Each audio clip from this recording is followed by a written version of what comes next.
பாட்டு போட்டிருக்கான் பாருங்க, படிச்சவன் எழுதி ஒரு படத்துல. அடே அப்பா, அண்டங்காக்கா கொண்டக்காரி ரண்டக ரண்டக ரண்டக ரண்டக அச்சு வெல்ல பேச்சுக்காரி, ஒன்னும் தெரியலையா? ரண்டக ரண்டக ரண்டக போடுறா ரண்டக, ஐயாரெட்டு பல்லுக்காரி ரண்டக ரண்டக ரண்டக.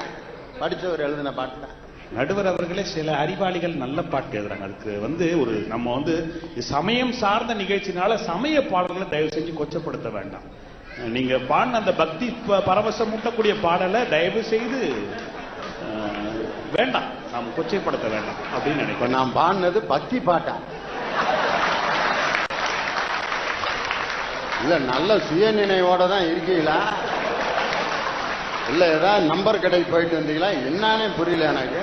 அவர்களே, நீங்க ஒரு ஆசிரியர், நீங்கள் படித்த ஆசிரியர், நான் பணம் படைத்தவன், நாங்கள் செல்வமேன்னு பேசுறோம், நீங்க கல்வியாளர்.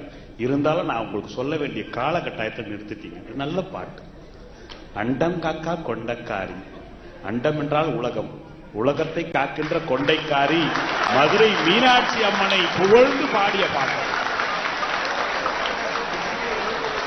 ஐயாரெட்டு சொல்லுக்காரி, 5 எழுத்து மந்திரம், 6 எழுத்து மந்திரம், 8 எழுத்து மந்திரம், சரவணபவ நமசிவாய நமோ நாராயணா என்று இத்தனை சொல்லுக்கு சொந்தக்காரி. உங்களுக்கு என்ன குழப்பம்? உங்களுக்கு என்ன குழப்பம்? ரண்டக ரண்டகன்னா என்ன?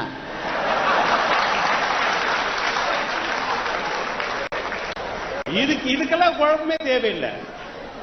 சிவன் வீட்டுல சிவனுக்கு 2 பொண்டாட்டி, அந்த வீட்டுல 2 அக்கா இருக்காங்க. முருகனுக்கு 2 பொண்டாட்டி, அந்த வீட்டுல 2 அக்கா இருக்காங்க. பெருமாளுக்கு 2 பொண்டாட்டி, அந்த வீட்டுல 2 அக்கா இருக்காங்க. எல்லா வீட்டுல 2 அக்கா 2 அக்கா 2 அக்கான்னு இருக்கா?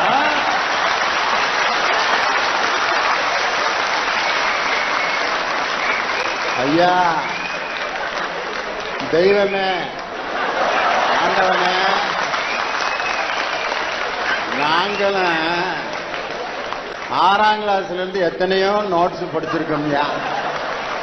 இந்த அண்டங்காக்கா பாட்டுக்கு இப்படி ஒரு பொழிப்புரை எழுதுன ஒரே பேச்சாளன் நீதாயா?